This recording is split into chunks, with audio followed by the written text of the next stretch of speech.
పరలోకమందున్న మా తండ్రి, గతించిన రాత్రి విలువైన సంగతుల తండ్రి మీరు అందించారు. శ్రమలో, బాధలో, ఇబ్బందులో, కన్నీరులో మనుషులు కొట్టుకుపోతున్నప్పుడు ఎలా నిలబడాలో, శ్రమలను చూసే విధానం తండ్రి మేము ఎలా నేర్చుకోవాలో వాక్యపు వెలుగులో మీ భక్తుని జీవితంలో కలిగిన గాయాల యొక్క సెగ ద్వారా మాతో మాట్లాడారు. మరికొన్ని సంగతులు మాకు అవసరం. చెడిపోయి కుళ్ళిపోయిన సమాజంలో మేము బతుకుతున్నాం. మంచి లేదు, నీతి లేదు, సత్యానికి స్థలము లేదు. ఎక్కడ చూసిన తండ్రి మీకు వ్యతిరేకమైన కార్యాల మధ్య మేము బతుకుతున్న సమాజం ఇది. దాన్ని ఎలా చూడాలో మాకు నేర్పించండి. మీ వాక్యపు వెలుగులో మరొక్కసారి మాతో మాట్లాడండి. ఇంత ప్రయాస కష్టము తండ్రి, ఎవరు పేరు ప్రఖ్యాతుల కొరకో మీ మహిమను మేము దొంగిలించుకో, మమ్మల్ని మేము తగ్గించుకుంటూ తండ్రి మిమ్మల్ని హెచ్చిస్తూ వాక్యానికి ప్రథమ స్థానం ఇస్తూ ఈ రెండవ రోజు కూడా మీ కొరకు ఎదురు చూస్తున్నాం. కనీసం ఒక్కరినైనా మార్చండి. అండ్ ఈ సమయం తండ్రి విలువైనది. ఎవరునూ వ్యర్థముగా ఉపయోగించక చక్కటి ఆరాధన జరిగింది, నడిపించారు, మంచి సాక్ష్యం వినిపించారు. మరికొన్ని సంగతులు కూడా మా ద్వారా మీరు మాట్లాడతారని కోరుతూ మమ్మల్ని మేము తగ్గించుకుంటాం. క్రీస్తు నామని ప్రార్థన సమర్పిస్తున్నాం తండ్రి, ఆమేన్. త్వరగా కొన్ని విలువైన సంగతులు విందాం. లూకాసు వార్త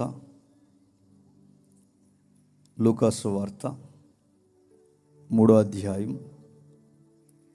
లూకాసు వార్త 3వ అధ్యాయం సుమారు 1వ వచనం నుండి 6వ వచనం వరకు ఎవరైనా తప్పులు లేకుండా చదివారు ఉంటే చదివి సహాయం చేయండి. తిబేరియా కైసరియా ఏలుబడిలో 15వ సంవత్సరమందు యోదయాకు పొంతి పిలాతు అధిపతిగాను, గలిలయకు ఏరోదు శత్రుద్ధాధిపతిగాను, ఇథోరియు త్రొకోనీతి దేశమునకు అధిపతి అతని తమ్ముడైన ఫిలిప్పును చతుర్థాధిపతిగాను, అబిలేను దేశమునకు నోసనే అధిపతిగాను, అన్న కైప ప్రధాన యాజకులుగా ఉన్న కాలమున అరణ్యములో ఉన్న జకరియా కుమారుడైన యోహాను యొద్దకు దేవుని వాక్యము వచ్చెను. అంతటా అతడు వచ్చి పాప క్షమాపణ నిమిత్తము మారు మనసు విషయమైన బాప్తిజం పొందవలనని యోర్దాను నదీ ప్రదేశం అంతటా ప్రకటించుచుండి. ఆగుదాం. అందరి దగ్గర బైబిల్ ఉందా? ఎవరైనా బైబిల్ తేకపోతే సిగ్గు లేకుండా పక్కవారు బైబిల్ చూడండి. ఎందుకంటే ఈ మధ్యకాలంలో క్రైస్తవ్యానికి ఎక్కడ లేని ఫ్యాషన్ వచ్చింది. కళ్యాణ మండపాలకు వచ్చినట్టు వస్తున్నారు. మనకు ఉన్న డిగ్నిటీ బైబిల్ ఉండాలి మన చేతుల్లో, గుర్తుపెట్టుకోవాలి. ఎక్కడో ఫంక్షన్కి వెళ్ళినట్టు అడావుడుగా రంగురంగులకు వచ్చి వెళ్ళిపోవడం కాదు. చెబుతున్న నా చేతిలో దేవుడు బైబిల్ పెట్టాడు, వింటున్న మీ చేతుల్లో బైబిల్ పెట్టాడు. చెబుతున్న నన్ను దేవుడు ఒళ్ళు దగ్గరెట్టుకుని చెప్పన్నాడు. వింటున్న మిమ్మల్ని చెప్పండి దగ్గర పెట్టుకుని వినండి. కాబట్టి బైబిల్ చూస్తూ వినండి. మన కాలయాపనకో కిట్టించిన కథలు చెప్పడానికో ఈ వేదికలు ఇంత ఖర్చు దేవుడు ఏర్పాటు చేయలేదు. దీనికి ఒక పర్పస్ ఉంది. ఏం రాయబడింది? సమకాలీన మొట్టమొదటి శతాబ్దపు రాజకీయం రాయబడింది. అన్ని సువార్తలు వేరు, లూకా సువార్త వేరు. మనందరూ స్పష్టంగా ఉన్నాయిగా. అన్ని సువార్తలు వేరు, లూకా సువార్త వేరు. మత్తయ్య తనకు తెలిసిన జ్ఞానంతో జీనియాలజీని ఉపయోగించి, అంటే వంశవృక్షాన్ని ఉపయోగిస్తూ యేసుప్రభు నజరేయుడైన యేసు క్రీస్తుని నిరూపించడానికి తన శైలిలో మత్తయి సువార్త రాశాడు. మార్కు సువార్త రాసిన ఆయన ఇశ్రాయేలీలు దేవుని కుమారుని ఏ ఘనకార్యాల్లో క్రీస్తుగా అంగీకరిస్తారో ఆ విషయాన్ని వివరిస్తూ మార్కు సువార్త రాశాడు. ఇక యోహాను సువార్త చివరిది అటు గ్రీకులకు ఇటు అన్యులకు మూలాలు గ్రంథాలు ఎతికే ప్రతి మేధావికి వెలుగని మాట్లాడి దేవుడనే పదం ఒప్పుకొని ప్రతి ఒక్కడికి నోటి మీద ఏలేసి దైవం అంటే ఎలా ఉంటుందో వెలుగు సశరీరుడుగా ఇలలోనికి వస్తే ఆ శరీరం మనకి పెట్టిన పేరేంటో ప్రూవ్ చేయడానికి రాయబడిన సువార్త యోహాను సువార్త. వీటన్నిటి నడుమ విచిత్రంగా కనబడే సువార్త లూకా సువార్త. వీనెవరు? ఖాళీగా కూర్చున్న కవి కాదు. ఈయనెవరు? సరదాగా ఒక పుస్తకం రాద్దామని రాసడానికి తయారైపోయిన కవి కాదు. వీనెవరు? పుక్కిట పురాణాలు రాసే రచయిత కాదు. ఈయనెవరు? ఈయన ఒక గ్రీకు పౌరుడు. గ్రీకు పౌరులకి ఏం తెలుసు? మనకు గాలికి తిరరు. వాళ్ళకి కాస్తంత థియాలజీ తెలుసు, వాళ్ళకి తత్వజ్ఞానం తెలుసు, చరిత్ర తెలుసు. వాళ్ళ వ్యక్తిగత మానవ వికాసాన్ని గురించి మాట్లాడే మాటలు అన్నిన్నూ కాదు, ఇప్పటికీ మనం మాట్లాడుకుంటున్న చరిత్రలోని అనేక అంశాలు సైన్స్ని గురించి మాట్లాడుకుంటే వీటన్నిటికీ పుట్టింది పేరు గ్రీక్.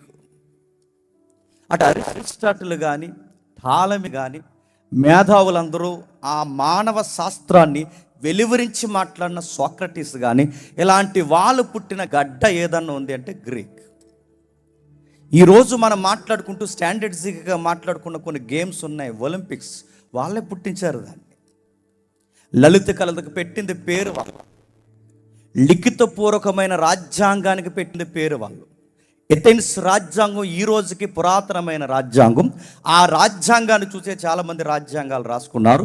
ఒకటి కాదు, రెండు కాదు. వాళ్ళకి రచనలు తెలుసు, కళలు తెలుసు, వాళ్ళకి కట్టడాలు తెలుసు, సైన్స్ తెలుసు. ఒక్కటేంటి రెండేంటి, కింది గడ్డి పరకలు మొదలుకొని ఆకాశంలో కనబడుతున్న నక్షత్రాల యొక్క కదలికల వరకు ఆ రోజుల్లో వాళ్ళు మాట్లాడారు. అలాంటి మేధావులు వర్గంలో ఆ జాతికి సంబంధించిన వాడే లూకా గారు. పైగా చదువు లేనుడా, చదువుకున్నాడు ఆయన, డాక్టర్ గారు. అలాంటి డాక్టర్ గారికి యేసుక్రీస్తు వారు పరిచయం అయ్యాడట. అలాంటి మేధావి మాట్లాడుతున్నప్పుడు ఎలా మాట్లాడతాడు? నీలాగా నలాగా నాసి రకం మాటలు మాట్లాడ్డాయి. ఆయన మాట్లాడితే చాలా ప్రాక్టికల్గా ఉంటుంది. ఆయన మాట్లాడితే ఇష్టమే ఉంటుంది. ఆయన మాట్లాడితే జాగ్రఫికల్ ఎవిడెన్స్ ఉంటుంది. ఆయన మాట్లాడితే పొలిటికల్ సైన్స్ ఉంటుంది.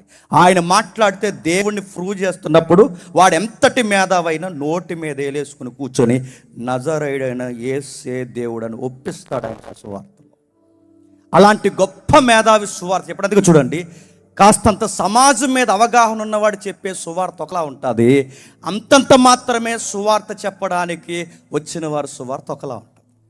అందుకే నేను అనుకుంటానండి, నెక్స్ట్ జనరేషన్ ఎలా తయారవ్వాలంటే మన పిల్లలు మన తరాలు నెక్స్ట్ జనరేషన్ దేశాన్ని పరిపాలించే అసెంబ్లీ స్థాయి, పార్లమెంటు స్థాయి వరకు మన పిల్లల వాయిస్ వెళ్దు. ఎందుకలా చెప్పనా, మన వాళ్ళు దేవుడిని నమ్మితే చదవరు, చదివితే దేవుడిని నమ్మరు. తిరగలేని బ్యాచ్ అంతా తయారయ్యారు మనకి. ఆ కరోనా వల్ల చాలామంది పాస్ అయిపోయారు, కానీ లేకపోతే అక్కడ పాస్ అవ్వడు. నేను అడుగుతున్నాను, ఎందుకురా ఈ మధ్య ఎగ్జామ్స్ సరిగ్గా రాయలేదంటే మీటింగ్స్లో పడి మానేసాను. అడుగుతున్నాను, నేను మీటింగ్స్లో పడి చదవద్దని దేవుడు చెప్పాడా? ఇలాంటి వారందరికి మధ్య చెంప చెల్లుమనిపోయే జీవిత గాథ జాన్ ద బాప్టిస్ట్. గుర్తుపెట్టుకో, ఆయన జీవితాన్ని చదువుతున్నప్పుడు విచిత్రం, ఆయన జీవితాన్ని చదువుతున్నప్పుడు ఉజ్జీవం, ఆయన జీవితాన్ని చదువుతుంటే ఆయన కళ్ళల్లో నుంచి చూస్తుంటే రగిలిపోయే కళ్ళు, ఆయన చూస్తున్నప్పుడు ఆ గుండె ఎవరి కోసం కొట్టుకుంటుంది. ఆయన వయసు ఎంత అంటే వయసు మళ్ళీపోయినవాడు కాదు. ఆయన వయసు ఎంత తెలుసా? అక్షరాలు 30 సంవత్సరాలు. 30 సంవత్సరాల కుర్రాడు మొదటి శతాబ్దంలో రివైవల్ స్టార్ట్ చేశాడు. సొసైటీకి వేరుగా, రాజకీయ శక్తులకు వేరుగా, యాజకీయానికి వేరుగా, అన్నిటికీ వేరుగా నిలబడి ఏదో చెబుతున్నాడు. ఆయన మినిస్ట్రీ మీరు గమనించండి. ఎక్కడ మీరు చూడండి, బాప్టిజం ఇచ్చి యోహాను జీవితంలో ఒక్క మిరాకిల్ చేసినట్టు కనబడదు. మీరు చూడండి, ఒక్క అద్భుతం చేయలేదు. కానీ ఆయన గుచ్చిన పరిచయం, లూకా గారు ఇస్తున్న ఆ ఎలివేషన్, ఎక్స్పోజ్ చేస్తున్న విధానం చూస్తున్నప్పుడు వారెవ బతికితే ఇలా బతకాలనిపిస్తుంది. ఆయన లైఫ్ని చూస్తుంటే ఏం చెప్తున్నాడు, ఏం చెప్పాలనుకుంటున్నాడు? పైన కేంద్ర ప్రభుత్వంలో కైసర్ ఉన్నాడు, సెంట్రల్లో పరిపాలిస్తున్న గవర్నమెంట్ ఉంది, అది రోమా గవర్నమెంట్. కైసర్ పైన ఉన్నాడు, కింద చతుర్థాధిపతి అంటే 4వ గవర్నర్ ఉన్నాడు. చక్రవర్తి పైన ఉంటే 4 బఫర్ జోన్స్ని వేరు చేసి, అంటే తూర్పు, పరమడ, ఉత్తరం, దక్షిణ ఎలా అయితే దేశాన్ని విడదీస్తారో 4 భాగాలుగా విడదీసి 4 జోన్స్కి 4 గవర్నర్లను పెట్టారు. ఆ గవర్నర్లో ఒకడే ఏరోదు, ఆ గవర్నర్లో ఒకడే ఆ కనబడుతున్న ఫిలిప్పు, ఆ గవర్నర్లో కనబడుతున్న ఇంకొకడే లూసియానా. వీళ్ళందరూ గవర్నర్స్. రాజకీయం వేర్లై పారుతుంది, రాజకీయం రంకెలేస్తుంది, రాజకీయం ఎక్కువైపోయింది, రాజకీయం ప్రజలను పట్టి పీడిస్తుంది, రాజకీయం నచ్చిందల్లా మొదటి శతాబ్దాన్ని నడిపిస్తుంది. రాజకీయాన్ని చెబుతూ ప్రత్యేకంగా మనకేం చెప్పాలనుకుంటున్నాడంటే 2వ వచనంలో, అదే రాజకీయం జరుగుతున్న టైంలో అన్న కైప ప్రధాన యాజకులుగా ఉన్నారు. పైన రాజకీయ నాయకుల కోసం చెప్పి అదే సమయంలో సడన్గా మనకి ఈ ప్రధాన యాజకుల కోసం ఎందుకు చెప్తున్నట్టు ఏదో చెబుతున్నాడు లూకా గారు. అంటే ఒక రాజకీయాన్ని గురించి మాట్లాడుతున్నాడు, కిందకు వచ్చేసరికి యాజకీయాన్ని గురించి మాట్లాడుతున్నాడు. యాజకీయానికి రాజకీయానికి సంబంధం ఏంటి కాదు, యాజకీయం ఒక్కటైపోయాయి. ఈ రోజు ఎలాగైపోయాయో ఆ రోజు అలాగే అయిపోయాయి. ఒక మీటింగ్ అయితే అదిరిపోయి ఆన్సర్ చెప్పారు నాకు. నిన్న వచ్చిన వాళ్ళు ఈ రోజు రాలేదు, ఈ రోజు వచ్చిన నిన్న రాలేదు, ఏంటి పాస్టర్ గారిని అడిగితే ఆ పాస్టర్ గారు మౌనంగా ఉన్నప్పుడు ఆ సంఘ పెద్దలు ఇచ్చిన ఆన్సర్ ఏంటో చెప్పినా, నిన్న వచ్చిన వాళ్ళు టీడీపీ వాళ్ళు, ఈ రోజు వచ్చిన వాళ్ళు వైసీపీ వాళ్ళు. ఆహా, ఇది సంఘమా సంతానం అడుగుతున్నాను నేను. సభలకు అడుగుతున్నాను, సంఘంలో టీడీపీ వైసీపీ, సంఘంలో బీజేపీ జనసేన అడుగుతున్నాను. మిమ్మల్ని అడుగుతున్నాను, ఇలాంటి పరిస్థితులు సంఘాల్లో లేవా? ఎలక్షన్లు వస్తే నడుతున్న జెండాల మీద వేసుకుని తిరిగే లేని ఎల్డర్స్, సంఘ పెద్దలు లేరా? నువ్వు సంఘ పెద్దవా రాజకీయ పెద్దవా? నాకు డౌట్ వస్తుంది. మళ్ళీ అడుగుతున్నాను, మా ఓటింగ్ ఎంత, మీదెంత, ఇదెంత అని మాట్లాడే లబ్ధిని పొందే బోధకులు లేరా? మీ వైజాగ్లో చాలా పెద్దోళ్ళు ఉన్నారు నాకు తెలుసు. అమ్మేస్తారు, కుమ్మేస్తారు, వేసేస్తారు, దాసేస్తారు, ట్యాక్స్ కట్టకుండా అప్పుడప్పుడు రిబ్బన్ కటింగ్లకి పిలిపిస్తారు. ఎవరన్నా ఏంటని నన్ను అడగకండి, బ్రేకులు కూడా అడగకండి.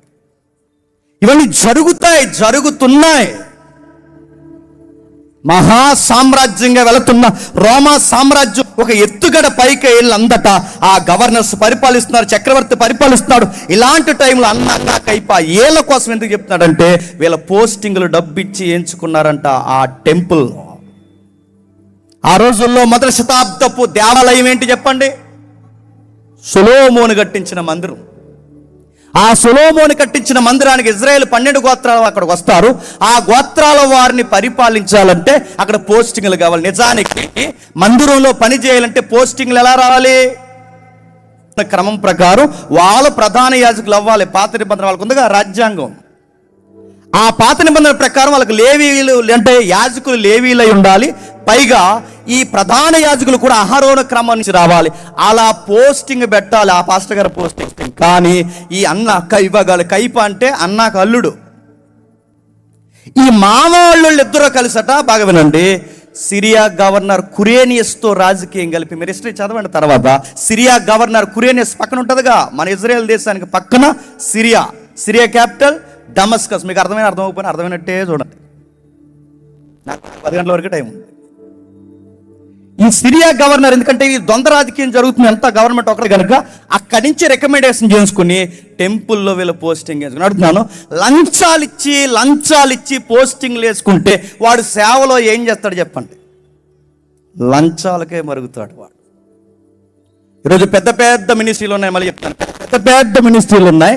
ఆ మినిస్ట్రీల్లో ఖచ్చితంగా వాక్యం నేర్చుకున్న సేవకుల్ని అక్కడ పోస్టింగ్ వేస్తారు లేదో నాకు తెలియదు, కానీ మంత్రుల చేత, ముఖ్యమంత్రుల చేత రికమెండేషన్ చేయించుకుని మరీ పోస్టులు వేయించుకునే సంఘాలు ఉన్నాయంటే మీరు నమ్మగలరా?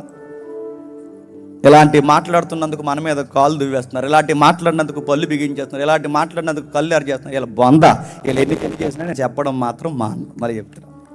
వీళ్ళు ఎన్ని చేసినది చెప్పాలి అడుగుతున్నారు. ఇది జరుగుతుంది. రాజకీయం మొదటి శతాబ్దంలో వచ్చింది, ఆ రాజకీయంలోకి కలగలిసిపోయింది. అలాంటి పరిస్థితుల్లో దేవుడు రాస్తున్నాడు, అన్న కైప ప్రధాన యాజకులు ఉన్న కాలమున అరణ్యములోని జకరియా కుమారుడైన యోహాను యొద్దకు దేవుని వాక్యం. బలి అనిపిస్తుందండి ఆ వాక్యం చదువుతుంది. పైన రాజకీయం ఉంది, కింద యాజకీయం ఉంది. ఈ రెండిటి మధ్య వాక్యం అంటే ఎక్కడికి వచ్చిందట? అరణ్యంలో ఉన్న యోహాను యొద్దకు వచ్చిందట. వాక్యం ఎందుకు వచ్చిందట? ఎందుకు వచ్చిందో విలేకరు రాసుకున్నట్టు 10 సంవత్సరాల క్రితం రాసుకున్నాను నేను. అవి చదువుతాను, కొంచెం జాగ్రత్తగా వినండి. ఏం జరిగింది? దర్యాప్తు. ఏం జరిగింది పరిశీలన. ఏం జరిగింది? మొదటి శతాబ్దంలో పరిస్థితులు ఎలా ఉన్నాయో ఒక్కసారి పరిశీలనలోకి తెచ్చుకోండి. మొదటి శతాబ్దపు పరిస్థితులు మనం చదువుతుంటే మళ్ళీ చెప్తున్నాను, ఈ శతాబ్దపు పరిస్థితులు అచ్చు అలాగే ఉన్నాయనిపిస్తుంది మనకి. ఏం జరిగింది అంటే ఈ వాక్యం అర్థం చేసుకోవడానికి వెనక ఏ చరిత్ర జరిగింది? సామాజిక ప్రపంచం. హెడ్లైన్, సామాజిక ప్రపంచంలో ఏం జరుగుతుంది? సామాజిక ప్రపంచంలో పూర్తిగా అశాంతి వచ్చింది. అశాంతి వెనకాల సమాధానం పలసని పొరగా మారిపోయింది. విదేశీ పరిపాలన కింద సామాన్యులు మగ్గిపోతూ స్వేచ్ఛా జీవితం కొరకు అరిసారు. సామాన్యులందరూ దేనికోసం వేడుస్తున్నారంటే పన్నులు కట్టలేకపోతున్నారు. ట్యాక్స్ దుర్భరం అయిపోయింది. గవర్నమెంట్కి కళ్ళు నెత్తికెక్కి స్త్రీ పురుషులను చూడకుండా గర్భిణీ స్త్రీలను కూడా జనాభా లెక్కలకు పిలిచారు. ఆ గర్భిణీ స్త్రీల్లో ఒక స్త్రీయే మన తల్లి అయిన మరియా. ఫస్ట్ సెన్సస్ తీశారుగా, మనం చదువుకున్నాంగా. మరియమ్మను కూడా జనాభా లెక్కలు పిలిచారు. అరే జాలి కనికరం, ఒక అధికారి పోయలేదు, ఎవరి ద్వారా ఇన్ఫర్మేషన్ ఇచ్చి అక్కడ జనాభా లెక్కలు నమోదు చేసుకోవాలంటే నో, రావాల్సిందే.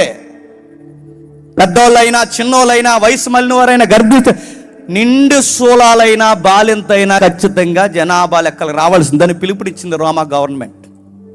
వచ్చారు. ఆ వచ్చిన వారు పరుగున వచ్చారు. ఎక్కడెక్కడ జనాభా లెక్కలు రాయించుకుంటున్నారు. బెత్లెహేంలో రాయిస్తున్నారు. యెరూషలేములో రాయిస్తున్నారు. అక్కడే సిరియా రాజధాని డమస్కస్ అక్కడ రాయిస్తున్నారు. ఎక్కడికక్కడే ఇక్కడ లెక్కలు జరుగుతున్నాయి. పరుగులు తీస్తున్నారు. ఎక్కడెక్కడ క్యాపిటల్ పెట్టి అక్కడ జనాభా లెక్కలు రాస్తున్నారు. ఎందుకు జనాభా లెక్కలు రాయిస్తున్నారని ప్రభుత్వాన్ని అడిగితే, ప్రభుత్వం ఇల్లు లేని వారు ఇల్లు ఇవ్వడానికి, వాకులు లేని వారికి వాకులు ఇవ్వడానికి, అన్నం పెట్టడానికి, రేషన్ కార్డులు ఇవ్వడానికి, ఆధార్ కార్డులు మార్చడానికి, పౌరసత్వాన్ని ఇంకా పెంచడానికి. అది ఇదేం కాదు, వీళ్ళకి ట్యాక్స్ తేడా వచ్చింది అంతే. వీళ్ళకి జనాభా లెక్కల్లో ఎందుకు వీళ్ళు జనాభా లెక్కలు తీస్తున్నారంటే, జనాలు చూస్తే ఎక్కువ ఉన్నారు, పన్ను చూస్తే తక్కువ వస్తుంది. కాబట్టి పన్ను సరిగ్గా మనకు రావాలంటే జనాలు ఎంత ఉన్నారో తెలియాలి. జనాలు ఎంత ఉన్నారో తెలియాలి అంటే జనాభా లెక్కలు జరగాలి. అందుకు జనాభా లెక్కల కోసం ప్రజలను పిలిపించి నిండు శూలాలైన మరియమ్మను కూడా నలిపేశారంట. ఎక్కడికెక్కడే సామాన్యులు పన్నులు కట్టలేక చేస్తున్నారు. నిజానికి పండించేది వీళ్ళు, కానీ పంటాలకి నిలబడి కష్టపడేది వీళ్ళు, కష్టార్జితం వాళ్ళది. తెలుగు సామెతలు ఉన్నట్టు సొమ్ము ఒకటిది, సోకొకడు. ప్రభుత్వం క్రూరమైన ప్రభుత్వం, మోసము అవమానము ఆ రోజుల్లో సామాన్యమైపోయే బానిసత్వం అసంతృప్తిగా మారిపోయింది. దుఃఖము దేశాన్ని నింపేసింది. ఇక చెప్పుకోవడానికి కన్నీరు లేదు, మాట్లాడడానికి స్వరము లేదు, నిలబడి చెప్పే ధైర్యం ఎవడికి గుండెల్లో ఎవడికి లేదు. కిక్కిరిసిపోయారు, బిక్కచచ్చిపోయారు. సమాజం అలా అయిపోయింది. ఇది సామాజిక ప్రపంచం యొక్క తీరుతెలు. రెండవది రాజకీయ ప్రపంచం. ఇదేం చేస్తుంది? రాజకీయ ప్రపంచం ఏం చేస్తుంది? పాలకులే గర్విష్ఠులు అయిపోయారు. పాలకులు ఎవరైతే ఉన్నారో వాళ్ళ గర్విష్ఠులు అయిపోయారు. పాలకులే బహిరంగ పాపంలో జీవిస్తున్నారు. దేశ సార్వభౌమ సౌభాగ్య అధికారాన్ని మంటగలిపి పాడేస్తున్నారు. రాజదర్బార్లో కూర్చుని వాళ్ళ కులికి ఇస్తున్న విషయాలు ఏంటో తెలుసా? వాడు తెలుసు ఏ రోజుగాడు వాడి సింహాసనానికి మళ్ళీ ఎవరైనా కాంపిటీషన్ గాని వస్తారేమో అని చిన్న పిల్లలను కూడా చంపించేశాడట. చిన్న పిల్లలు కూడా చంపించారు. చిన్న పిల్లలు అంటే ఎవరో రాజు పుట్టాడని గ్రీకు దేశపు జ్ఞానులు వచ్చి చెప్పారు. రేపు పొద్దున్న కాంపిటీషన్ గాని వస్తారేమో అని పిల్లలను కూడా చంపి. ఇది ఎంత క్రూరమైనటువంటి మీకు అర్థం అవ్వాలి. రాజకీయ ప్రపంచం అంతటి క్రూరంగా ఉంది. పాలకులే దుర్మార్గులైపోయారు, బహిరంగ పాపంలో జీవిస్తున్నారు, సౌభాగ్యాన్ని తినేస్తున్నారు, సార్వభౌమ అధికారాన్ని వాళ్ళ ఇష్టాసారంగా ఉపయోగించుకుంటున్నారు. ఆడెవడో ఉన్నాడు, ఆడికో తమ్ముడు ఉన్నాడు. ఇందాక చదివాంగా ఆ పిలుపు గారి యొక్క భార్యని ఈ రెండో ఏ రోజు కూడా ఉన్నాడు చూసారు, ఆడు తెచ్చుకున్నాడు.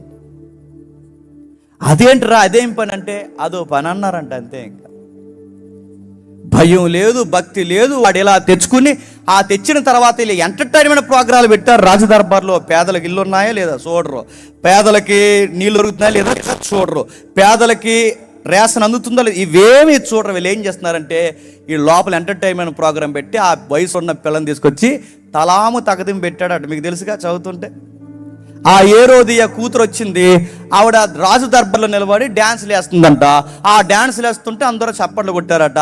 వాళ్ళ అమ్మ ఆ పిల్ల డ్యాన్స్ చేస్తుంటే పిల్ల డ్యాన్స్ చేస్తే అమ్మ మురిసిపోవడం ఏంటి నాకు అర్థం. ఈరోజు మీరు చూసారా, టిక్టాక్లో వీళ్ళ పిల్లలు రీల్స్ చేస్తుంటే ఆ హీరోయిన్ మా పిల్లే అన్నారంట. నీ హీరోయిన్ త్వరలో డ్రైనేజ్లో పడిపోద్ది, చూసుకో. నడుతున్నాను, మీ పిల్లల్ని ఏ విషయాల్లో ఎంకరేజ్ చేస్తున్నారు? కొన్ని మాటలు అంటున్నాను, ఏమనుకోకండి. సొగసులు భర్తకు చూపించాల్సిన రోజు సొగసులు సోషల్ మీడియాలో చూపిస్తుంటే అనేక మంది గుడ్డు తల్లులు మా అందమైన పిల్లని చెప్పుకుంటున్నారు సిగ్గు లేకుండా. మీరందరూ ఆ ఏరోదీకి చెల్లెళ్ళు, మళ్ళీ చెప్తున్నాను, వాళ్ళ పిల్లల్ని అలాగే సమాజంలో డ్యాన్స్ చేయించారు. ఈరోజు చాలా మంది తల్లులు కూడా సోషల్ మీడియాలో వాళ్ళ పిల్లలు ఏం చేసినా అడగట్లేదు.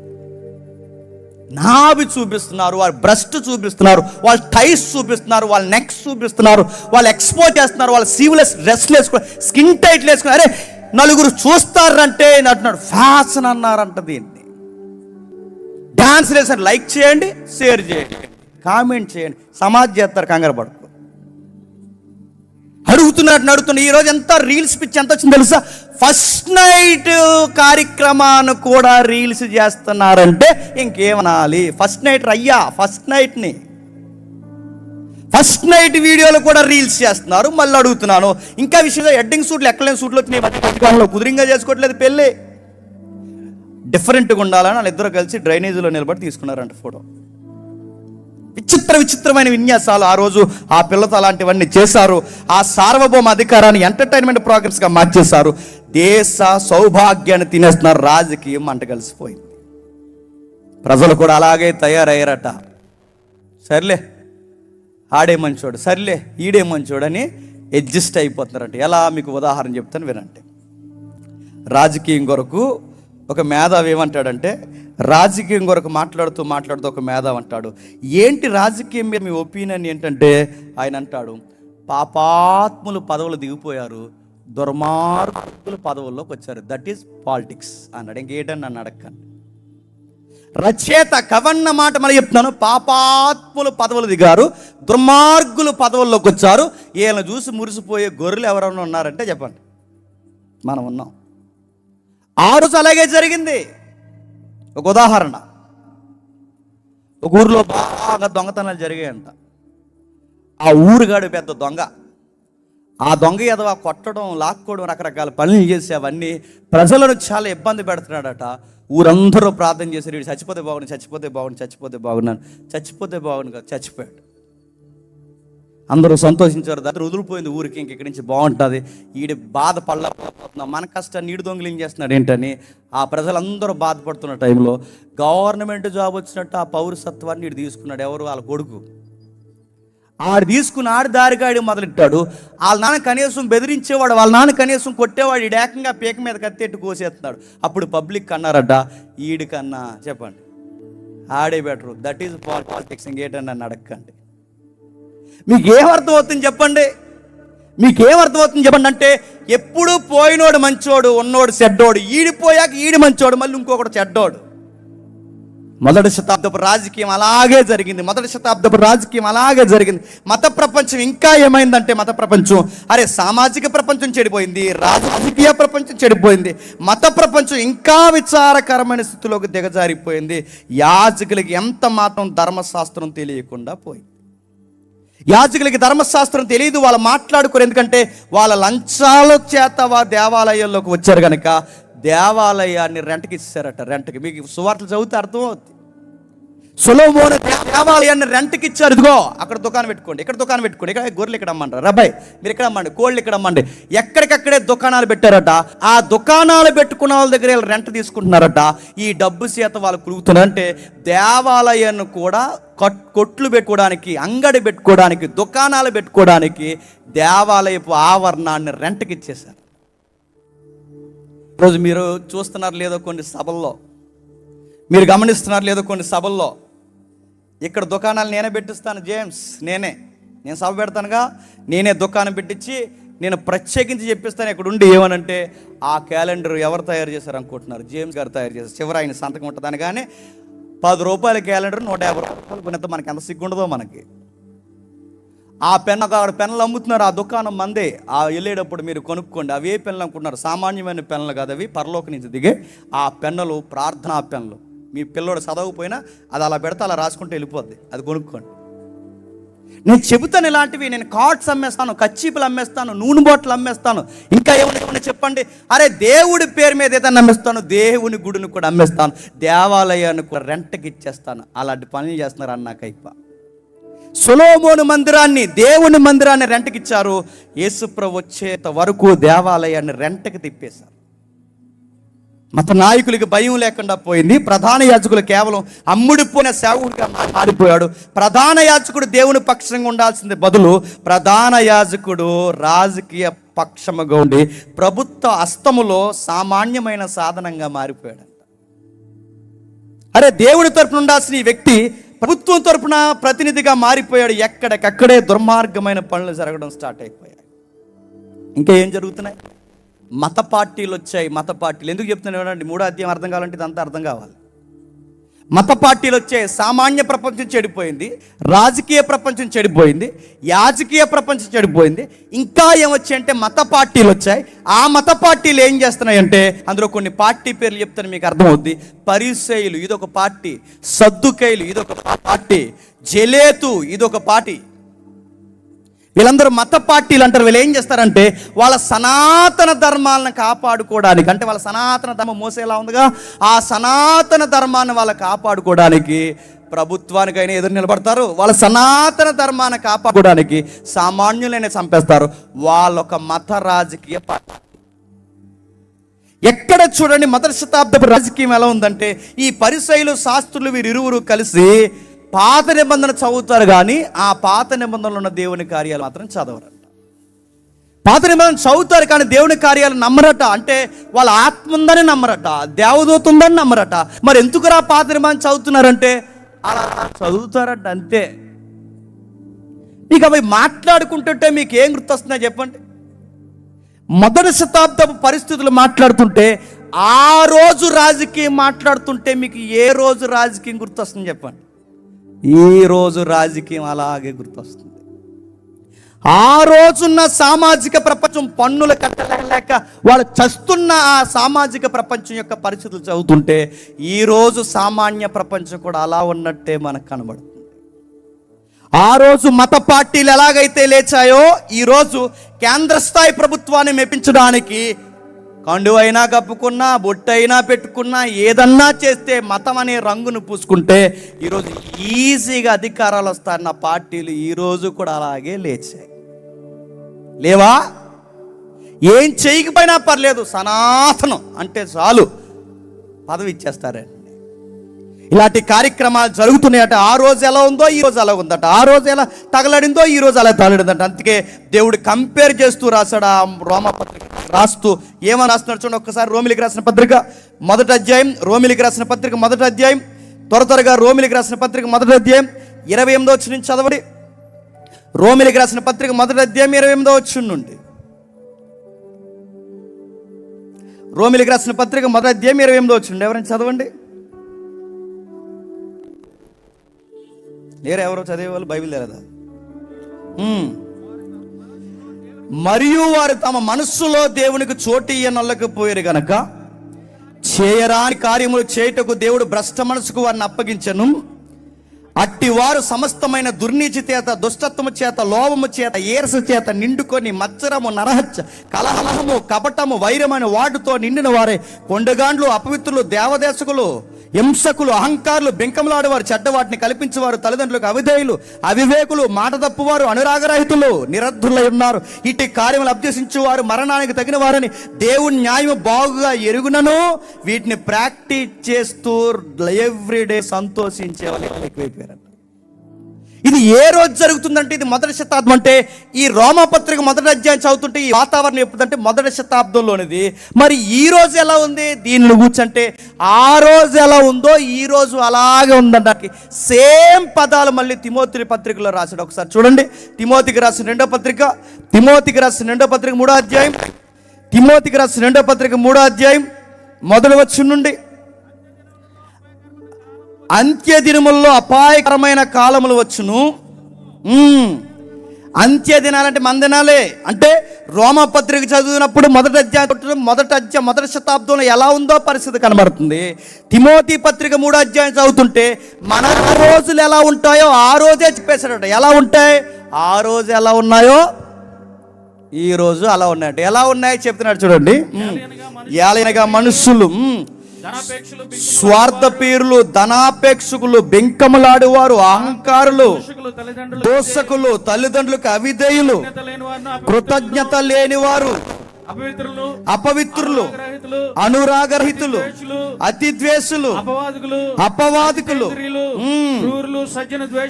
క్రూరులు, స్వజన ద్వేషులు, ద్రోహులు, మూర్ఖులు, గర్వాంధులు, దేవుని కంటే సుఖానుభావుని ఎక్కువగా ప్రేమించువారు. అంటే పైకి భక్తి గలవారే ఉండి దాని శక్తిని ఆశ్రయించువారే ఇందురు. ఇట్టి వారికి విముఖుడివై ఉండు. ఇప్పుడు చెప్పండి, ఆ రోజు సమాజం ఎలా ఉందో చెప్పండి. ఈ రోజు సమాజం అలా ఉంది. ఆ రోజు రాజకీయం ఎలా ఉందో ఈ రోజు రాజకీయం అలాగే ఉంది.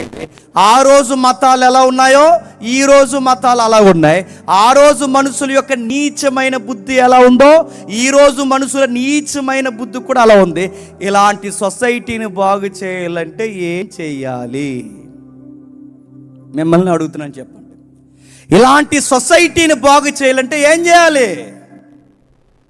ఎవడో అన్నాడు, మార్పు రావాలి అంటే పోరాటాలు చేయాలనా?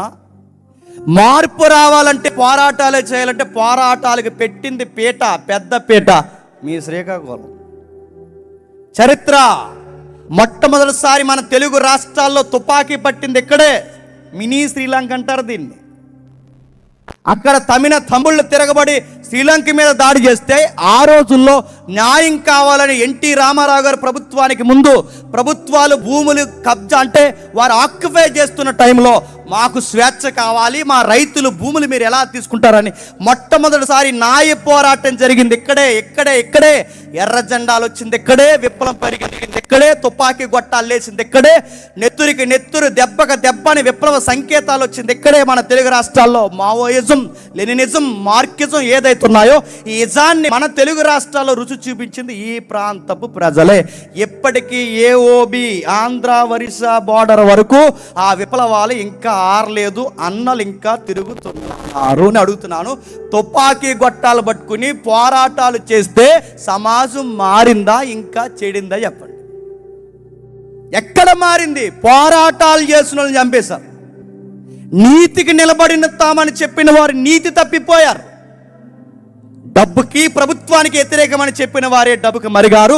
కాస్తంత నీతి కలిగిన నాయకుడిని పరిగెట్టించి చంపేశారు. పోరాటాల వల్లే మార్పు సమాజంలోకి వస్తుందంటే ఏ పోరాటాలు చేస్తే మార్పు వచ్చింది? మన చిన్నప్పటి నుంచి చేస్తున్నారు. ఫైట్లు వచ్చిందా? రాస్తారోకలు జరిగాయి వచ్చిందా? సమ్మెలు జరిగాయి వచ్చిందా? నేను అడుగుతాను, రాష్ట్రాన్ని దిగ్బంధం చేసి ఎక్కడికక్కడే జెండాలు పట్టుకుని స్లోగన్స్ చెప్పారు వచ్చిందా? పోరాటాలు చేస్తేనే మార్పు వస్తుందంటే మన కళ్ళ ముందు మన సెడ్డీలు వేసుకునే రోజుల్లో నుంచి చూస్తున్నాం మనం. పోరాటాల వల్లనే మార్పు వస్తే ఎక్కడొచ్చింది మార్పు? కార్మిక సంఘాలు వచ్చాయి, సమ్మెలు జరిగాయి, రాస్తారోకలు జరిగాయి. దేశాన్ని ఒక్కసారి ఉలిక్కి పడేలా ప్రభుత్వాన్ని ఎక్కడికక్కడే కడిగి పడేసేసే ప్రభుత్వ వ్యతిరేక శక్తులు వచ్చాయి. మారాయా? పోరాటాల వలన సమాజము మారదు. ఎవరో రెండోసారి అన్నారు, పోరాటాల వల్ల కాదు కానీ మంచి ప్రభుత్వాలు వస్తాయి మారుతాయి అన్నారు. అడుగుతున్నాను, మంచి ప్రభుత్వం ఉందా? నాకు పెద్ద డౌట్. మంచి ప్రభుత్వం ఉందని ఒక ప్రభుత్వాన్ని చూపించండి. ఆడొచ్చి ఈడు దొంగ అంటాడు, ఈడొచ్చి ఆడు దొంగ అంటాడు. ఇద్దరు దొంగలే. ఏలే దొంగలు అంటే ఇంకెవడో దొంగ? మనకు బుద్ధి లేదు, మనకు ఓట్లు వేసినది. మనకి మంచి చేస్తానన్న వాడిని గెలిపించుకుంటామా? మంచి చేస్తావన్న వాడిని వండిస్తామా? మంచి చేసే ప్రభుత్వాలని మనం కొనసాగిస్తామా? మంచి ప్రభుత్వాలకి మనం వెల్కమ్ చెబుతామా? చెప్పం. మనం ఓ మాట అడుగుతాం ఓటేసేటప్పుడు. ఏమని అడుగుతామంటే, నోటికి ఓటిస్తారా కాయిస్తారా? నీ బంధిస్తారండి. నోటికి ఓటిస్తారా కాయిస్తారా అని అడుగుతున్నాను. ఈరోజు మీరు చూసారా ప్రభుత్వాల్లో? మీరు గమనిస్తున్నారు లేదో? ప్రభుత్వాల్లో మీరు గమనిస్తున్నారు లేదో? వాగ్దానాలు చేస్తున్నారుగా. ప్రభుత్వం వచ్చినప్పుడు వాళ్ళ ప్రభుత్వాల్లో వాగ్దానం చేస్తున్నప్పుడు వాగ్దానాల్లో ఒక వాగ్దానం ఏంటో తెలుసా? రైస్ 2 రూపాయలకి ఇస్తామని వారు అప్పుడులో పెద్ద ఆయన. మళ్ళీ అడుగుతాను, వాగ్దానాల్లో ఒక వాగ్దానం. రైస్ ఇస్తామన్నది వాగ్దానం కాదు, పొలం ఇస్తామన్నది వాగ్దానం కాదు, అరే సెంట్ ఇస్తామన్నది వాగ్దానం కాదు. వాగ్దానాల్లో అందరికీ నచ్చే వాగ్దానం ఈ మధ్యకాలంలో ఎక్కువైపోయిన వాగ్దానం ఏంటి చెప్పినా, మేము వస్తే బ్రాండ్ మారుస్తాం అన్నారంట. నేను అడుగుతున్నాను, చదువులు లేకపోయినా పర్లేదు, కొంతమంది బ్యాచ్ ఉన్నారు, అరే మీరు దేనికోసం ఎదురు చూస్తున్నారంటే మళ్ళీ పాత బ్రాండ్లు కావాలి. బ్రాండ్ అంటే ఏంటని అడగండి. బ్రాందీ నడుతాడు. వాగ్దానాల్లో ఒక వాగ్దానం బ్రాందీ అయితే మంచి ప్రభుత్వాల. మరొక విషయం చెప్పనా, అసలు సగం ట్రెజరీ గవర్నమెంట్ ఎక్కడి నుంచి వస్తుందో తెలుసా? మందు. మళ్ళీ చెప్తున్నాను, మందు దుకాణాలు లేకపోతే ఏ ప్రభుత్వం నడదు. ప్రభుత్వానికి పెట్రోల్ ఎక్కడ చెప్పినా మందు దుకాణాలే. అందరూ వచ్చి చెబుతారు ఏమని చెప్పినా, మా ప్రభుత్వం వచ్చిన తర్వాత దుకాణాలు ఆపి. నీ బంద ఆపుతావు, నువ్వు ఆపలేవు. ఎందుకు ఆపలే చెప్పినా, నీ ప్రభుత్వానికి ఖజానా ఉండాలంటే ఖచ్చితంగా పేదల ఆరోగ్యాలు చెప్పిపోతేనే మా రక్తం చేతే మీ ప్రభుత్వం నడుస్తుంది. మా తండ్రులు తాగి చస్తేనే మీ ప్రభుత్వం నడుస్తుంది. మా తల్లులు అనాథులు విధవరాండ్లు అయిపోతేనే మీ ప్రభుత్వాలు నడుస్తాయి. మీరు పేరుకి మాకు తేనె పూసిన మాటలు రాస్తా, దాని వెనకాల ఉన్నది కత్తన్న సంగతి మాకు తెలుసు. మీ ప్రభుత్వాలు నడిచేది ఏంటంటే మద్యం దుకాణాలను ఎంకరేజ్ చేయడానికే మీరు పుట్టారు. అది ఏ ప్రభుత్వమైనా. పైపచ్చి ఎలా ఓపెన్ చేస్తారు, ఏలే అమ్ముతారు, ఇన్ని ఎలా చేస్తారు, ఎలా పర్మిషన్ ఇస్తారు, మళ్ళీ ఏలే కలుషితం అయిపోయింది, మాకు సంబంధం లేదంటారు. తాగి చచ్చేది ఎవరు చెప్పాడు? మనలో చచ్చిపోతారు. మంచి ప్రభుత్వాలు ఉన్నాయి, అందుకే పోరాటాలు చేస్తే మార్పులు రావు. మంచి ప్రభుత్వాలు వస్తాయంటే గ్యారంటీ లేరు.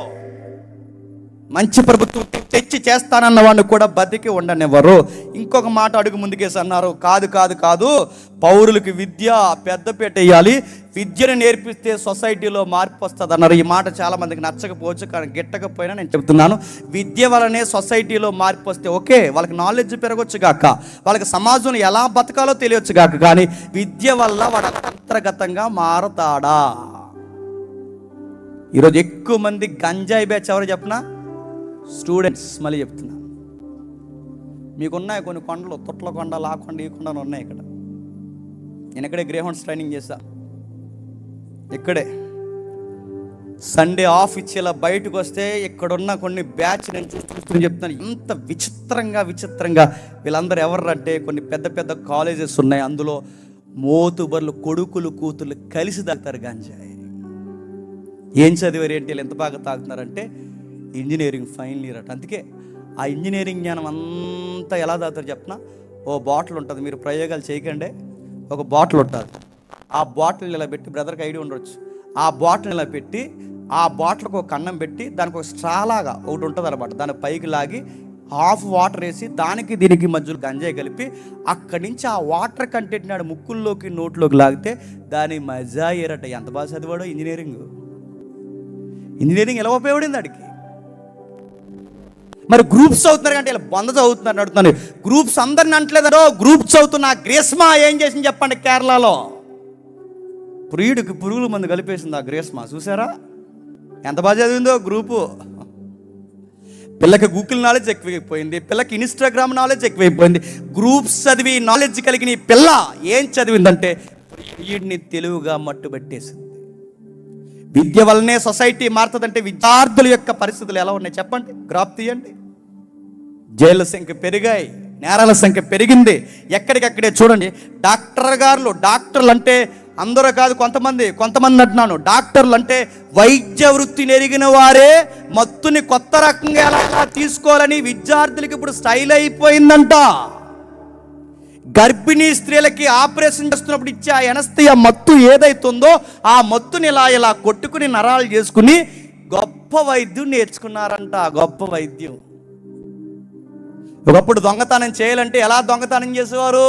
ఆ ఇంటి పైకొప్పిప్పో, కింద ఈ పునాది తవ్వో, లేకపోతే ఆ గొల్లి విరుసో ఏదో ఒకటి చేసి ఇదో రకమైన స్టైల్ ఉండేది దొంగతనాలు చేయడానికి. అప్పుడున్న అలవాటు పడిన నేరస్తులకి. కానీ ఇప్పుడు దొంగతనం ఏంటి చెప్పినా, వీడు బాగా చదివేసి వీడు ల్యాప్టాప్ ముందెట్టుకుని వీడు సొక్కావు మళ్ళీ ఇన్సర్ట్ చేసుకుని ఆ ల్యాప్టాప్ నుంచి మనకు ఒక మెసేజ్ పెడతాడు, ఇప్పుడే మీకు ఆఫర్ వచ్చింది నొక్కండి డీటెయిల్స్ పంపండి అంటాడు. ఆడు స్టైల్గా మన డబ్బులను దొబ్బేస్తాడు. నాకు రోజు తెగొచ్చేస్తాడు మరి ఆడు ఎవడో ఆఫర్ వచ్చిందంటే 20,000 ఇప్పుడే మీరు గెలుచుకున్నారు. ఈ దొంగ ఎదరండి యాకర్స్ అందరు ఉన్నారు ఈ రోజుల్లో. మరి చదువులు దేనికి ఉపయోగిస్తున్నారంటే ఎదుటోళ్ళు అకౌంట్స్లో డబ్బులు ఎలా దొంగలించాలని ఆలోచిస్తున్నారు. చూడండి ఎలా దొంగలించాలి. ఈరోజు చదువులు నడుపుతాను, ఏమి నేర్పించాయి? సంస్కారం నేర్పించిందా? ఏవే సరిగ్గా చదువుకోవే అని చెప్తే ఈ పిల్లల్ని చదువు ఒకటే చదవలేదు, చదవకూడని అన్నీ చదివింది, వచ్చింది. వాళ్ళు లేకపోతే నేను ఉండలేకపోతున్నాను అందంట. ఎవడే అని అడిగాడు వాళ్ళ బాబు. అడిగితే ఆడే అంది. ఆ ఎదవ మాకే నచ్చదు, నీకే గడ్డం ఆడు ఎవ్వరం అడిగాడు, ఆడి పాసిపల్లి ఎవ్వరం మాకే నచ్చలేదు, ఆడు నీకెళ్ళి నచ్చినట్టే. డాడీ మీరు అలా నా ప్రేమను అఘోరపరచకండి, నేను చాలా ప్రగాఢంగా ప్రేమించాను, మీ కళ్ళుతో కాదు నా కళ్ళుతో. మా కళ్ళు కాదు మరి. ఏమిరా ఏమి ఎరగదీసావరా అని అడిగితే ఈడు అన్నాడట, డాడీ మీ ఇంటర్ డిగ్రీ ఫస్ట్ ఇయర్ అంతా సెకండరీ, ఆ పిల్ల లేకపోతే నేను ఉండలేను అన్నాడట.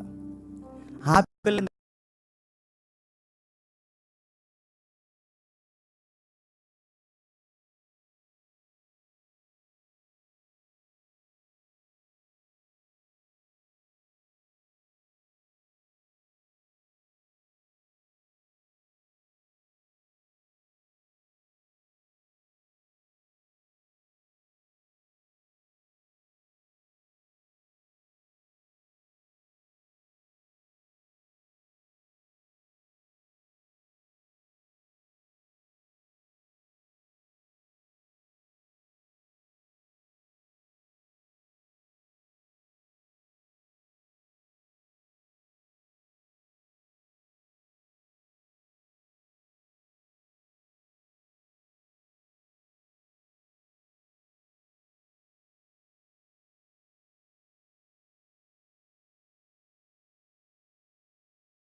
త్వరగా ముగిద్దాం. లూకాసు సువార్త 3:2 నుండి. త్వరగా ఎవరైనా లూకాసు సువార్త 3:2 నుండి. అన్న కైప ప్రధాన యాజకులుగా ఉన్న కాలమున జకరయ కుమారుడైన యోహాను యొద్దకు దేవుని వాక్యం వచ్చిన. ఎవరి యొద్దకు వచ్చిందట? యోహాను యొద్దకు. నడుతున్నాను, రాజకీయం దగ్గరికి దేవుని వాక్యం రాలేదు. ఈ ఎవరైతే సోగ్గా తిరుగుతున్నారుగా అన్న కైప ప్రధాన యాజకులు బెదిరించేస్తున్నారు జనాలు. రే ప్రైజ్లాడు చెప్పరా అని అడుగుతారు. ఇలాగ నిలువుటంగీలు, ఇలాగ సంత వీధిలో 100 వచనాలు, ఇలాగ ప్రైజ్లో అని చెప్పకపోతే శపించేస్తారు. ఎంత బిల్డప్పో వీళ్ళు. మళ్ళీ వీళ్ళు వస్తుంటే ఇలాగ బాడీ గార్డులు. ఈ మధ్య మనలో కూడా కొంతమంది బాడీ గార్డులు ఎక్కువైపోయి నడుతున్నారు. మనకు బాడీ గార్డులు దేనికండి? ఎమ్మెల్యేవా, పార్లమెంట్ మెంబర్వా, లేదా ఆర్మీలో ఎవరినైనా చంపేసి వస్తే నీకేమైనా ఎస్కట్ ఇచ్చారా? జెడ్ కేటగిరీ, జెడ్+ కేటగిరీ ఏమన్నా, లేదా కాబోయే సీఎంవా? నీకు బాడీ గార్డులు దేనికి? బాడీ గార్డులు అసలు కుదురుంటారండి. వీళ్ళు వచ్చి ఏం చేస్తారు చెప్పినా, తప్పకుండా వీళ్ళకి ఎవరు అడ్డుండరు. తప్పకుండా అంటే వీళ్ళు ఎందుకు అంటున్నారు చెప్పినా, ఎవరో చూడరని వాళ్ళ వైపు. ఈ బాడీ గార్డులు బ్యాచ్ అందరికి చెప్తున్నాను, త్వరలో మీ బాడీ ప్యాకప్ అయిపోతే రెడీగా రాసి పెట్టుకోండి. మరి చెప్తున్నాను, మీకు బాడీ గార్డులు దేనికి? మీరు బిల్డప్ దేనికి? మీ సెలబ్రిటీ దేనికి? ఇలాగ వ్యవహరించారు అన్న కైప. వాళ్ళ దగ్గరికి వాక్యం వచ్చిందా? సోగ్గా తిరిగే ఎవరి దగ్గరికి వాక్యం? మళ్ళీ చెప్తున్నాను నేను, సోగ్గా తిరిగే ఈ బాడీ బిల్డర్స్, ఇలాంటి అడావుడి చేసే బ్యాచ్ దగ్గర ఎవరి దగ్గర వాక్యం ఉండదు.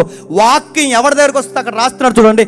అరణ్యములో ఉన్న కుర్రోడు, 30 ఏళ్ళ కుర్రోడు, ఆ కుర్రోడు దగ్గరకు వచ్చింది వాక్యం. ఆ అబ్బాయి దగ్గరికి ఎందుకు వచ్చింది? ఆ అబ్బాయి 30 ఏళ్ల వయసులో ఎవరి కోసం ఆలోచిస్తాడు? ప్రియురాలి కోసం కాదు. ఆ అబ్బాయి ఎవరి కోసం ఆలోచిస్తాడు? మంచి మంచి వస్తువుల కోసం కాదు. ఆ అబ్బాయి గుండెల్లో ఆ కళ్ళు చూస్తుంటే అది టైగర్ ఐస్లా ఉన్నాయి. ఆ అబ్బాయి కళ్ళు చూస్తుంటే ఆ పులి లాంటి కళ్ళు వైపు చూస్తుంటే ఆ కళ్ళుని కిటికీగా మార్చుకుని ఆ గుండెలు ఎవరి కోసం కొట్టుకుంటే లాప్టాప్ అని కొడితే ఆ గుండె యెహోవా యెహోవా అని కొట్టుకుంటారు. ఆ గుండెలు దేవుని కోసం కొట్టుకుంటున్నాయి, ఆ కళ్ళు దేవుని కోసం వెతుకుతున్నాయి. చెడిపోయిన సమాజానికి దేవుడు నన్ను ప్రతీకగా నిలబెట్టాడన్న తన జీవిత పరమార్థం అర్థమైంది. అందుకే యోహాను యొద్దకు దేవుని వాక్యం వచ్చింది. ఇప్పుడు చెప్పండి, యోహాను యొద్దకు దేవుని వాక్యం వస్తే యోహాను దగ్గరికి ఎవరు వచ్చారు? పబ్లిక్ వచ్చారు. మళ్ళీ చెప్తున్నా, చాలామంది ట్రిక్స్ ఉపయోగిస్తున్నారు. పబ్లిక్ రావాలంటేనంట ఏం చేయాలంట? కొంచెం వర్షిప్లో డ్యాన్స్లు వేయాలంట. ఏం చేస్తారట? ఇలా సూట్ ఇప్పట తప్పక చెప్పదు, నేను చెప్తున్నాను. ఎందుకంటే ఎవడో చెప్పకపోతే ఇంకెవడో చెప్పాలి కదండి. సూట్ ఇప్పేలా ఇలా గిర్రా తిప్పుతేనంట, పాస్టర్ గారే సూట్ ఇప్పేలా గిర్రా తిప్పితే ఈ కుర్రోళ్ళు ఇంకేమి ఇప్పుతారు చెప్పండి? సొక్కాలు ఇప్పేశారు ఇక మొత్తం. ఒక్కరి చేతుల్లో బైబిల్ లేదు, ఒక్కరికి వాక్యం. మళ్ళీ అడుగుతాడు, మత్తయి సువార్త ఎక్కడ ఉంటుందని తెలియదు ఆడి ముఖానికి. వీడు వర్షిప్ చేయడానికి సొక్క ఇప్పేయాడండి వీడు. ఈ సిగ్గులేని వాళ్ళందరూ వర్షిప్ చేసి అన్నారట, ఇది డేవిడ్ వర్షిప్ అని. డ్యాన్స్ పేవ్ డ్యాన్స్ డేవిడ్ వర్షిప్పా? ఈ డ్యాన్స్ పేవ్ డ్యాన్స్ డేవిడ్ వర్షిప్ ఎలా అవుద్ది? రకరకాల పనులు చేసి అడుగుతున్నాను, ఎందుకు ఎలాంటి పనులు చేస్తున్నారంటే పబ్లిక్ వస్తారు. డ్యాన్స్ వేస్తే పబ్లిక్, జాతరకు కూడా వస్తారు పబ్లిక్, జాతరకి ఫెస్టివల్కి కూడా వస్తారు పబ్లిక్. నడుతున్నాను, కోడి పందాలు పెట్టినా వస్తారు ఇక్కడికి, అరే ఎంటర్టైన్మెంట్ ప్రోగ్రాంలు పెట్టినా వస్తారు ఇక్కడికి. నడుతున్నాను, పబ్లిక్ అలా రాకూడదు. పబ్లిక్ రావాలని డ్యాన్సులు వేస్తారు, పబ్లిక్ రావాలని రంగురంగు లైట్లు ఆపుతున్నారు, లైట్లు వేస్తున్నారు, లైట్ నడుతున్నాను. డిస్కో డ్యాన్స్ పోలేదనుకుంటా. లైట్లు ఆపడానికి చక్కగా వాకింగ్ చేస్తే బైబిల్ కనపడడానికి లైట్ ఉండాలి, కానీ లైట్ ఆరిపోవడం ఏంటంటే నాకు అర్థం కాదు. డయాస్ మీద పొగెట్టారంట, పొగ. శ్మశానాల్లో తిరిగారు అంతకుముందు, నాకు డౌట్ వస్తుంది. పొగలు అలా తిరుగుతారు పాస్టర్ గారు, పొగలు ఇలా తిరుగుతూ పాస్టర్ గారు ఆ పొగలోంచి వస్తుంటే మనకు భయం అవుతుంది, ఏంటి ఇలా వస్తున్నాడు అని. పొగలోంచి ఇలా వచ్చి హల్లెలూయా అన్నాడట. అనగానే ప్రైజ్ ది లార్డ్ అన్నారట. నడుతున్నాను, ఆ పొగలోంచి అక్కడ పాటేస్తారు, డీజే దాడ దాడ దాడ దాడ డీజే దాడ ఇలాంటి బాక్సులు వేస్తారు, మంచిది. డీజే దాడ వేస్తారు. అందులో సాంగ్ గడి చెప్పిన సొక్కు పుట్టింది డీజే దాడ దాడ దాడ. బయట సేమ్ ట్యూన్ ఏంటి చెప్పిన, జీడిపిక్కలో అక్కడ బయట పాట, అక్కడ పిక్క ఇక్కడ సొక్క, సేమ్ డీజే.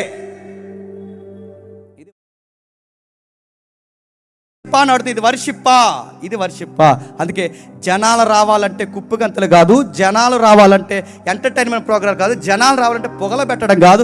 జనాలు వచ్చి పశ్చాత్తాపడాలంటే దానికి రూట్ ఒకటే, దాని ఆరిజిన్ ఒక్కటే, వర్డ్ ఆఫ్ గాడ్. మళ్ళీ చెప్తున్నాను, వర్డ్ ఆఫ్ గాడ్, దేవుని వాక్యం మాత్రమే. మళ్ళీ చెప్తున్నాను, దేవుని వాక్యం మాత్రమే. రొమ్ము విరిసి మళ్ళీ చెప్తున్నాను, ఎవరు ఏమనుకున్నా ప్రజలను మార్చాలంటే వాక్యము మాత్రమే.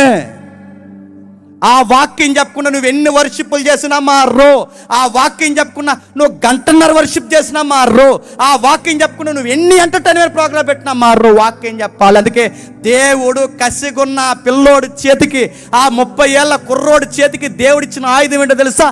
2 అంచులు గల ఖడ్గం. ఆ ఖడ్గం పేరు దేవుని వాక్యం. వచ్చింది, పట్టుకున్నాడు. ఆయన బాగా వినండి, ఆయన టౌన్లోకి వెళ్ళడం కాదు, చెప్పండి, ఆయన టౌన్లోకి వెళ్ళడం కాదు, టౌనే చెప్పండి ఆయన దగ్గరకు వచ్చింది. ఎందుకు? ఆయన దగ్గర వాక్యం ఉంది. ఆయన ఊర్లోకి వెళ్ళడం కాదు, ఊరే యోహాను దగ్గరకు వచ్చింది. ఎందుకు? ఆయన దగ్గర వాక్యం ఉంది. పోలీసులు వచ్చారు, ప్రధాన యాజకులు వచ్చారు, సామాన్య జనులు వచ్చారు, యోర్దాను కావాలా, యోర్దాను గేవల అందరూ వచ్చారు. నది ఒడ్డు నిలబడ్డాడు. ఆ నిలబడ్డవాడు మాట్లాడుతున్నాడు తీవ్రమైన స్వరంతో. ఆయన మాటల తీవ్రతకి ప్రజలు బెంబేలెత్తిపోతున్నారు. ఎందుకంటే ఆయన చాలా ప్రాక్టికల్గా మాట్లాడుతున్నాడు. ఆయన దగ్గరికి వెళ్ళి చూసే కొలది ప్రజలకు అర్థమవుతుంది, ఎవరైనా గొప్ప యాజకుడు, గొప్ప నాయకుడు, గొప్ప రాజుల వంశం నుంచి వచ్చిన వాడు కాదు.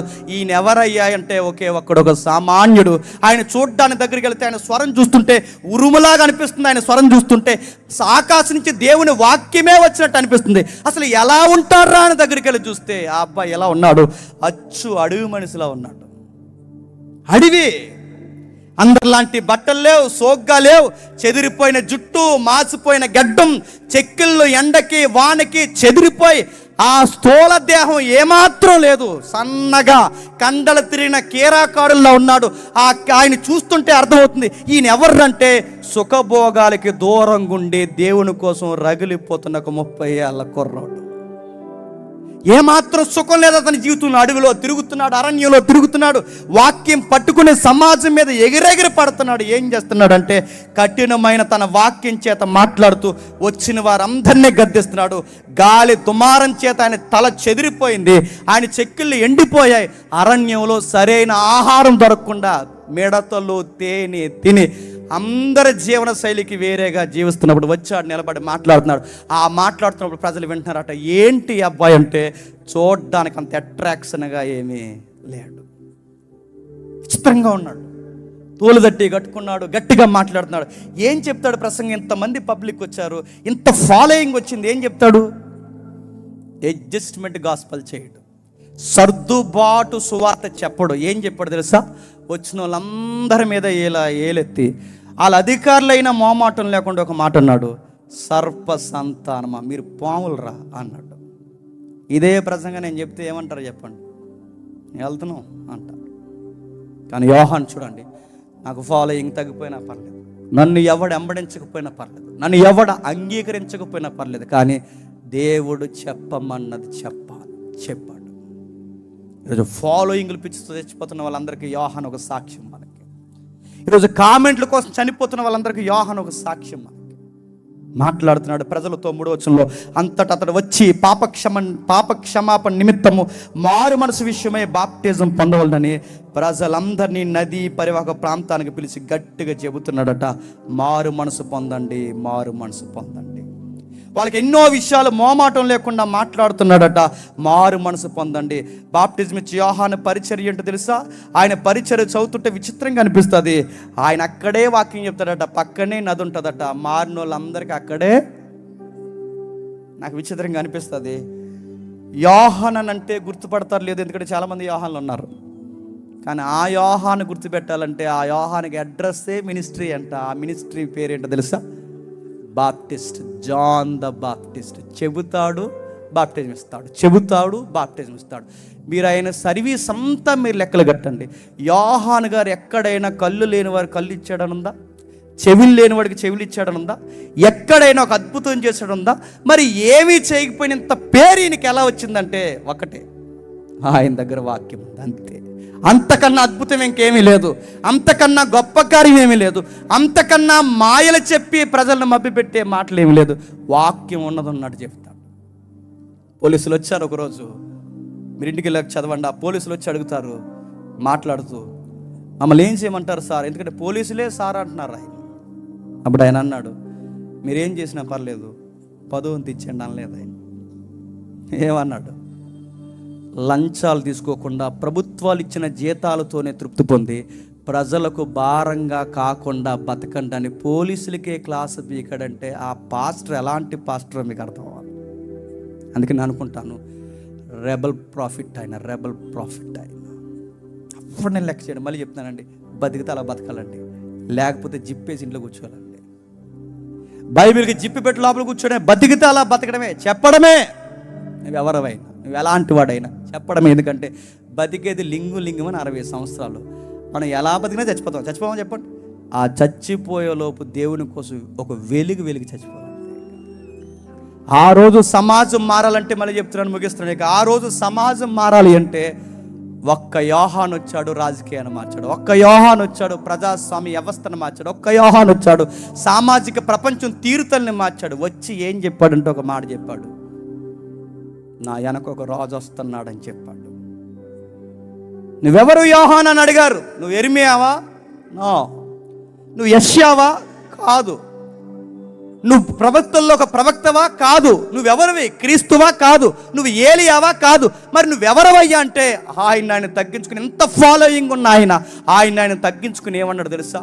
నా వెనక ఒక రాజు వస్తున్నాడు, ఆ రాజు చెప్పుల వారు ఇప్పుటకైనను నేను యోగ్యుని కాదు. ఎందుకంటే ఆయన కనబడాలి, నేను మరుగైపోవాలి, ఆయన రావాలి. ఆ రాజు వస్తే కానీ ఈ సమాజం బాగుపడదు అన్నట్టుగానే రాజు వచ్చాడు. ఆ రాజుకి పైలట్గా పనిచేశాడు. ఆ రాజుకి సాటింపేసే పైలట్ అయిపోయాడు. రాజు వస్తున్నాడో ఏ మారు మనసు పొందండి, రాజు వస్తున్నాడో ఏ మారు మనసు పొందండి. వచ్చి రాజు ఏం చేశాడు, ఆ మహారాజు వచ్చి ఏం చేశాడో తెలుసా? పచ్చి వ్యభిచారులు మార్చేశాడు. ఒకరు కాదు, ఇద్దరు కాదు, ముగ్గురు కాదు, నలుగురు కాదు, ఏకంగా 5గురితో సంబంధం పెట్టుకుంది. ఆవిడ పేరు బైబిల్లో లేదు, ఆవిడ ఊరు పేరు ఉంది. ఆవిడ పేరు మనకు తెలుసు, సమరయ స్త్రీ. ఆవిడ లైఫ్ స్టైల్ మీరు గమనించండి. పాపంలో విడుదల లేక బతుకుతుంది.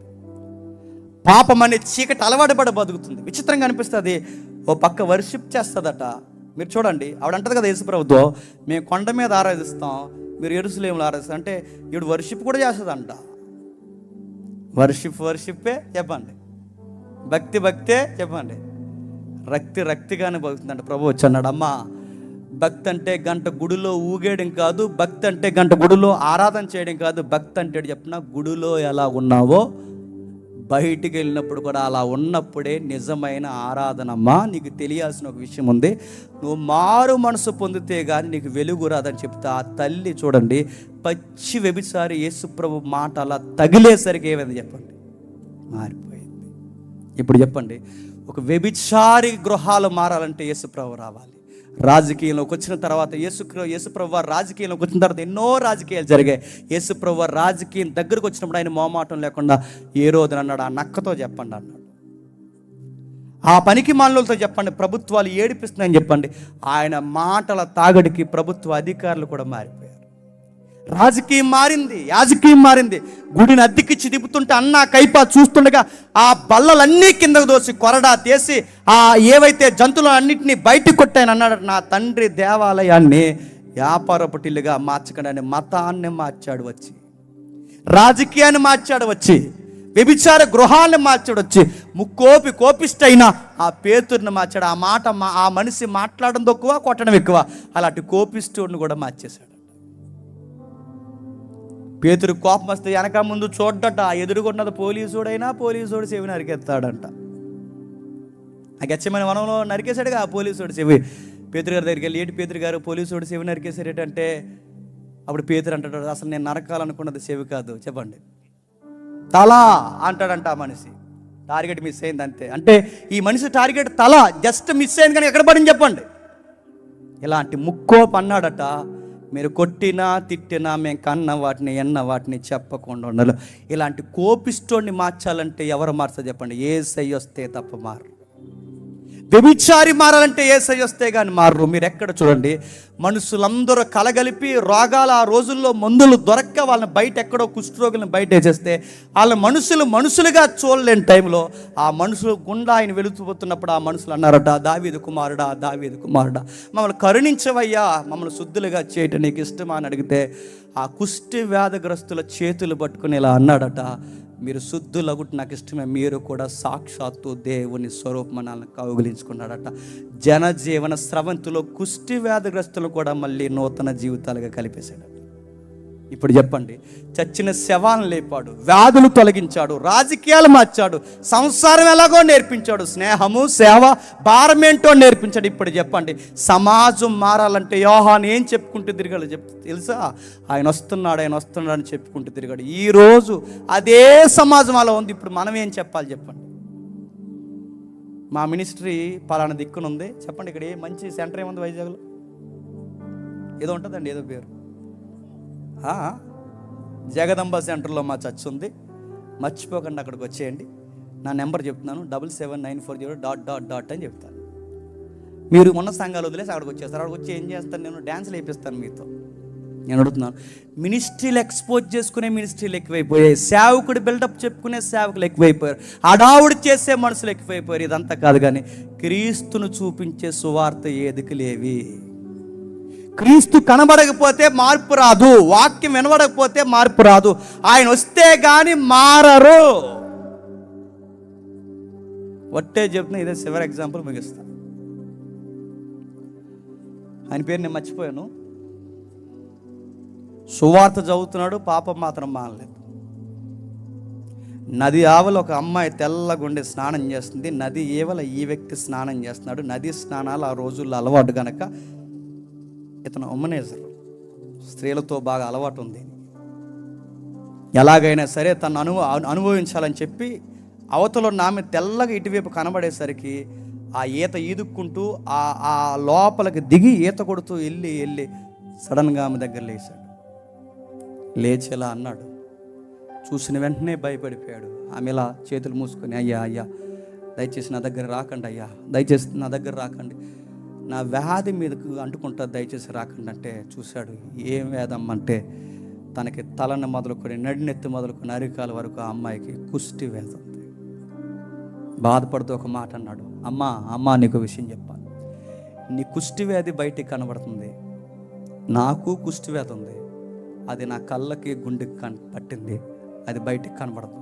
నీ కుష్టి వ్యాధి బయటికి కనబడుతుంది కనుక నిన్ను సమాజం వెలివేసింది, నా కుష్టి వ్యాధి గుండెలు పట్టింది కనుక ఎవరికి కనబడదు కనుక నేను జమీందారులా తిరుగుతున్నాను, నేను నీకన్నా పెద్ద వ్యాధిలో ఉన్నాను, నన్ను క్షమించమని యేసయ్య మాట జ్ఞాపకం చేసుకుని ఎవడైతే మోహపు చూపుతో చూస్తాడో వాడే ఆ రోజే భయంకరమైన వ్యభిచారాన్ని జ్ఞాపకం చేసుకుని ఏడ్చుకుని అక్కడి నుంచి వెళ్ళిపోయాడట.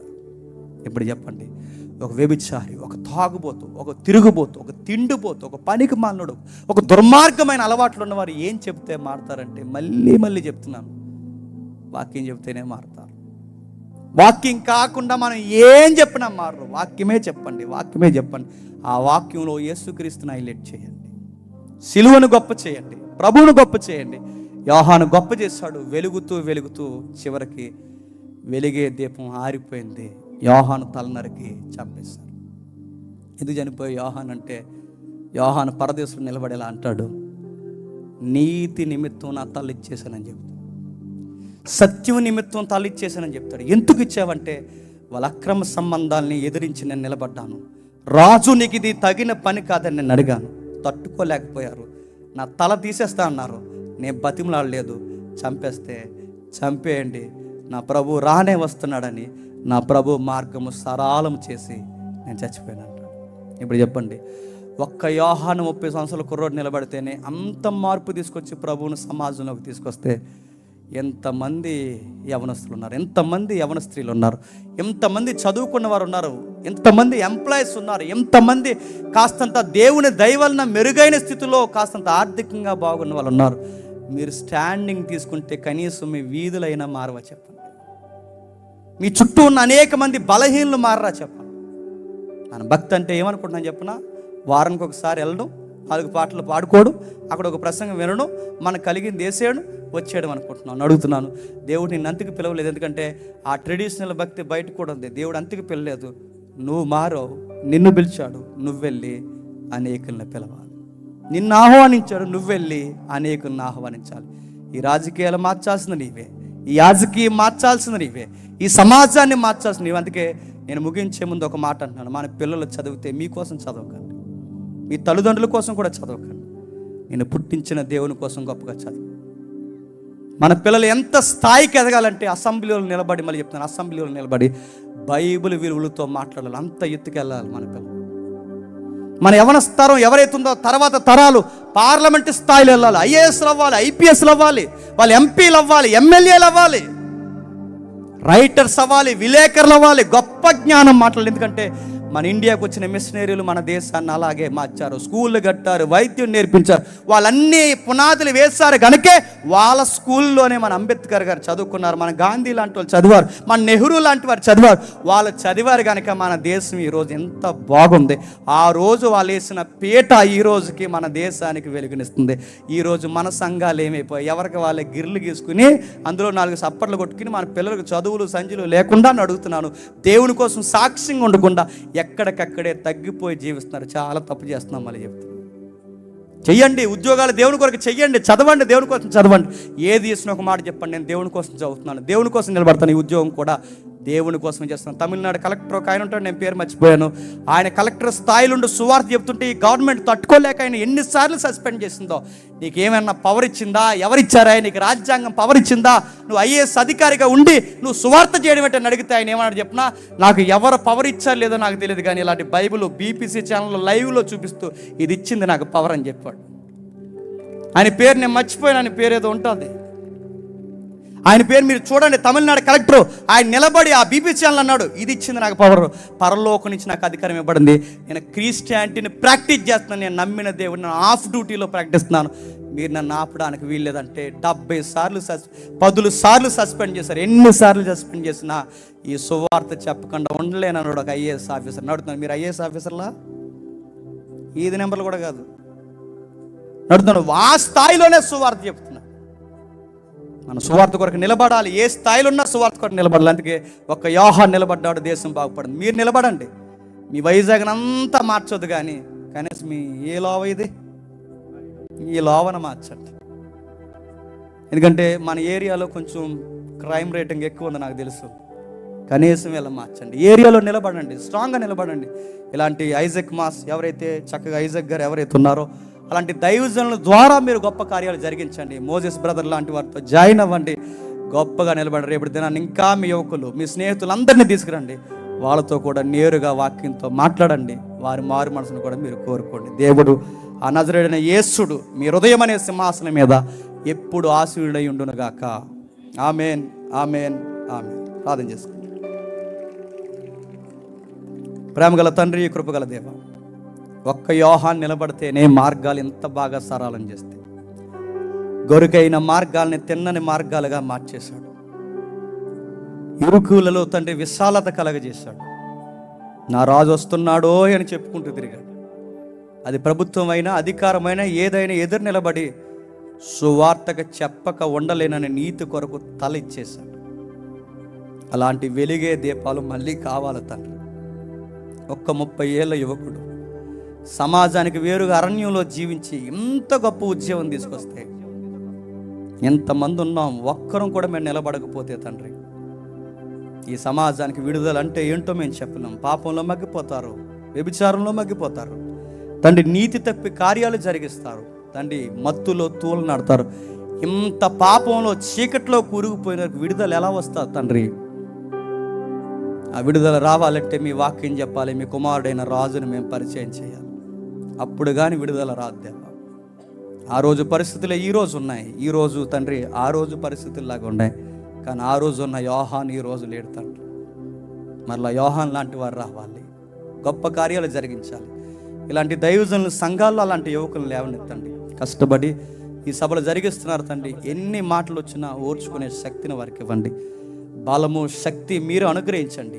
మీ ద్వారా ఇంకను తండ్రి, వీరి ద్వారా ఇంకను ఘనమైన కార్యములు మీరు జరిగించి మహిమను పొందండి. ఈ మాటలు ఎవరైనా పెడ చెవును పెట్టి మమ్మల్ని సతులుగా భావించి మా మీ చెడ్డ మాటలు పలికితే వారిని క్షమించండి. మీ దయలో మీ కృపలో తండ్రి వారిని ఆశీర్వదిస్తారని కోరుతూ, నా ముందు మాట్లాడిన సాయి బ్రదర్ని, గాయకుల్ని అందరినీ తండ్రి మరింత ఘనముగా సంఘంలో మీరు వాడుకుంటారని అర్థిస్తూ క్రీస్తునామని ప్రార్థన సమర్పిస్తున్నాం తండ్రి. Amen, amen, amen.